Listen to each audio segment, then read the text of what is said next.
ওই যে আপনি মেয়ের বাড়িতে বর গেল না, বরের বাপ গেল, বরযাত্রী গেল, সব গেল, ঢুল গেল, নাগারসি গেল, কিন্তু বর গেল না পাগড়ি মাথায় দিয়া, সেই বিয়াটা কিন্তু হবে না।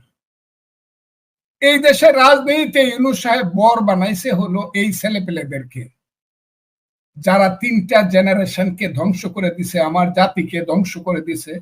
চোর, চোরটা, বাটপার, গুন্ডা, বদমাইশ, লুটেরা, হিরোইন চিত থেকে ধরে যত কিছু আছে, আমি এই ছেলেদের কথা বলছি না, সবাই কিন্তু ওই যে বৈষম্য বিরোধী সমন্বয়ক এনসিপি এই নামে চলতেছে কিন্তু সারা দেশব্যাপী।